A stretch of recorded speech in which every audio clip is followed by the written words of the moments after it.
It's my feel-good breakfast show.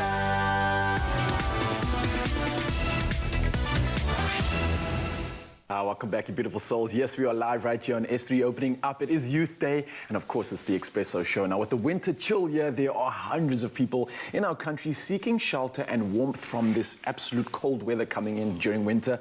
And this is why we've partnered with a game to help Gift of the Givers and the Homestead project for street children with a blanket drive set to beat those winter blues. Oh, and we need to beat those winter blues. And Kabakazi Mate, the director at the Homestead project for street children, she joins us in studio to, really share some light onto the work that they are doing.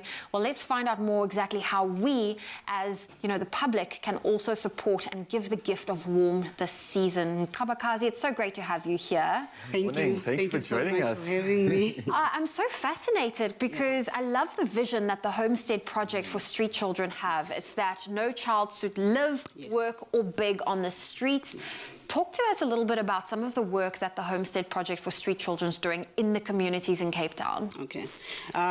Actually, the Homestead has been around for more than 39 years. Sure. We are based in Cape Town, and we are working with children who are from the streets and children who are at the risk of becoming street children. Okay. Actually, we don't really like the word street children because they don't belong to the streets. Mm-hmm. So they come from the streets, but we provide all the needs that they have, which is the physical, psychological, and developmental needs. So we have programs which are residential care programs, which is the last resort because no child should be staying in the center. Mm-mm. Every child should be having family care or be under parental care. But where there is none or where the environment is harmful for the child, then the child can be provided another alternative, an appropriate alternative, which is where we come in. Then there are children who are living in dysfunctional families, and we can't remove them, but we can work with the families so that they can take better care of the children.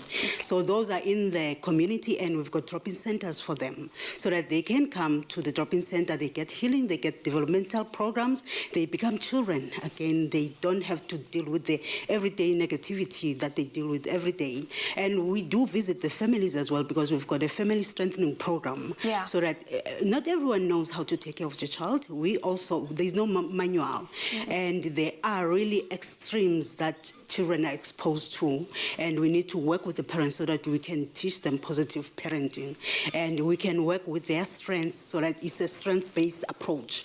Work with the strengths, what they're good at so that they can better take care of the children. So all these centers are where the problems are, and understanding the communities. A lot of children are exposed to violence, they're exposed to domestic violence and gangsterism, abuse. A lot of parents are abusing substance, and they chronically neglect their children. And for a child who's 7 years, 9 years old, having to take care of themselves, cook for themselves every day, where the parents are not able to give proper care to children. So that's where, that's where we come in. So our work is not just to give them shelter and food, but the impact of being in the streets is so damaging to the child that there's a lot of psychological issues that we need to help them with. So once they deal with those, and we can then introduce them to developmental programs where they can explore their talents and even understand who they are and what they are strong in and what they're interested to do. But it's difficult to think about that when you've been exposed to the streets and all you've been thinking about is depression and abuse and bullying, everything, all the horrible things that are in the streets. Yeah, and that's why we want to give warmth to the kids. We want to make sure people can get involved, and that's why GAME came on board. What does it mean to be able to partner with GAME and Gift of the Givers and be part of this amazing blanket drive? It's actually exciting because GAME it has about 25 stores, and it's across the country. It means that a lot of people can engage and be involved because I'm sure there are a lot of people who like to contribute or do something, but they don't know how.